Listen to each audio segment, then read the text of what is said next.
Hello and welcome to episode 18 of The Australian Runner, a weekly show about running and everything running related. I'm Ben, and with me is Chris. Hi everyone. Marathon season is upon us, so today we're going to talk about carb loading in the lead up to a long event. Let's get started. With the Boston Marathon just finishing up last weekend as we're recording this, we thought it would be a good chance to talk about one particular technique that people use when they're getting ready for a big race, and that's carb loading. Yeah, Boston is such a big event over the weekend. There's always about 30,000 people running, and as well there's always a highly rated elite field for both men and women. I mean, it's a tough course. I think the net result is it's uphill. It's got a tough hill, and the really crucial thing for a lot of these athletes is to get their diet right in the lead up to it. The diet, especially in the couple of days to a week leading up, is super important. So most of these elite athletes would use something called carb loading.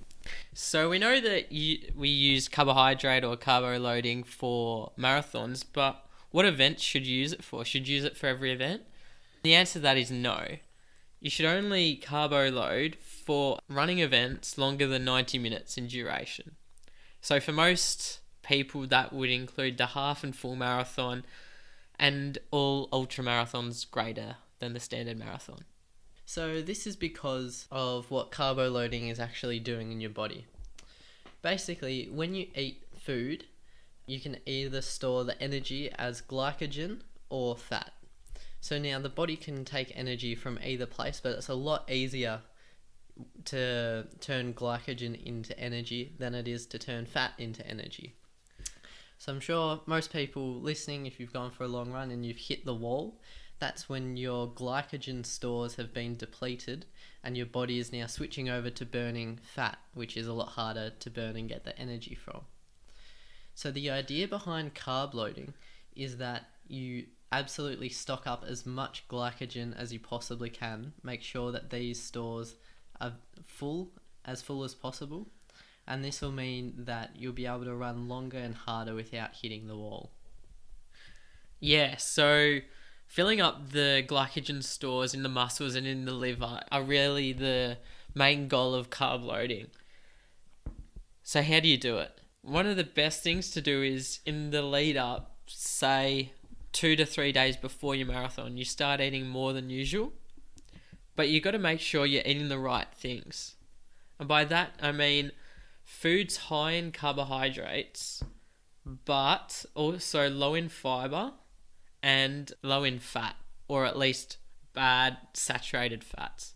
So that means sticking clear of things like oily, buttery food as well as creamy sauces, because we don't want fats in the diet, we just want carbohydrates. So get rid of those high fatty foods.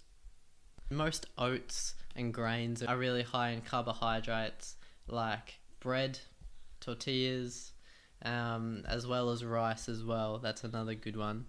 There's many calculations or formulas that you can use to figure out how much to eat, but a good thing is to eat about 2 grams at least of carbohydrates for every kilogram of body weight. And so if you're a 60 kilogram, or let's say 80 kilogram person, eat 160 grams of carbohydrates all up. And this will be about 80 to a bit over 90% of your daily intake of calories as well. So it really should be, if you want to carb load properly, the vast majority of everything that you eat should be really high in carbs, low in fat. Yeah, and with that extra eating, don't be scared to put on weight. A lot of people do add a little bit extra weight because they're eating more food, but the benefit is you'll actually perform better even though you're slightly heavier than you have been. So don't be scared when you say weigh yourself before your race that you're a kilogram heavier than you usually are, because that's a normal and important part of carbo loading correctly. Just think you're absolutely stocked full of energy with that extra kilogram, and hopefully by the end of the race you'll have burnt it all off pretty much. Alright, so now we know what we have to eat.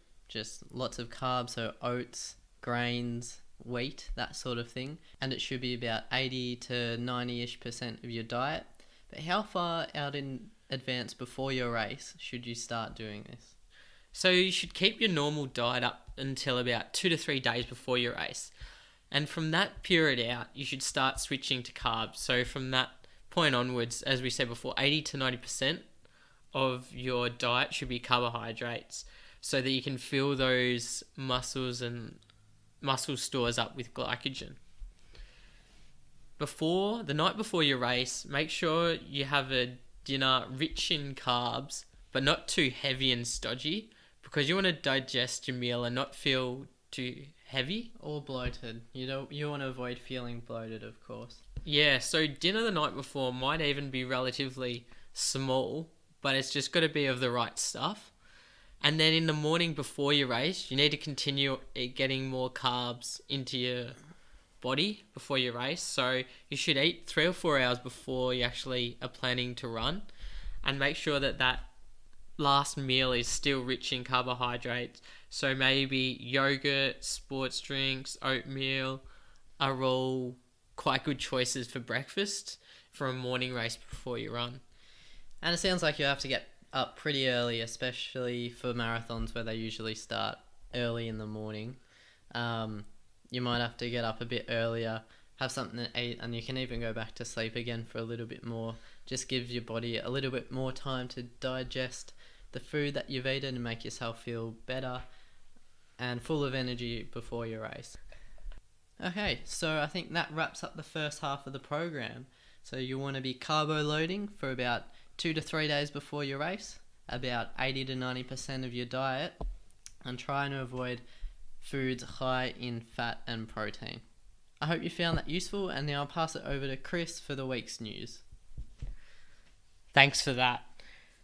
We'll start where we left off with the Boston Marathon. And in the men's race, it was tough going, but Jeffrey Kirui from Kenya won in 2 hours 9 and 37 seconds, followed 21 seconds later by Galen Rupp in a PB time in only his third marathon. And his Nike Oregon Project teammate, Suguru Osako, was third in 2 hours 10:28, and he's from Japan. One of the best results for the US, where they had 6 men in the top 10, so it was great running by the American men. In the women's race, Edna Kiplagat, as we mentioned before, won in 2 hours 21:52 from Kenya. Rose Kalemo was 59 seconds behind from Bahrain. And Jordan Hazy ran 2 hours 23, which is the fastest ever marathon on debut by an American woman. The USA also had 2 women in the top 4, with Desiree Linden in 4th place. A little closer to home now, and the Stall Gift happened over the Easter long weekend. It featured several Olympians and athletes prominent over the course of the domestic athletic season. The events included races from 70 metres to 3,200 metres, and some races were further divided into front and back marker disciplines. In the featured events, the teenagers won the day. 16-year-old Liv Ryan won the women's gift off 11 metres, and 18-year-old Matthew Rizzo won the men's gift off 7.5 metres.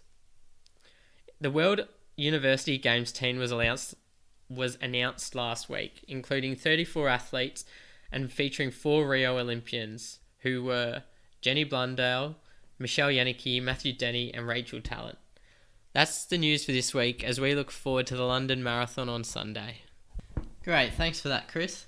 That's it for the show this week, and thank you everyone for listening. You can find us on iTunes and YouTube as The Australian Runner. Check us out on Facebook and Instagram as well, or head to theaustralianrunner.com. See you next week. See you then.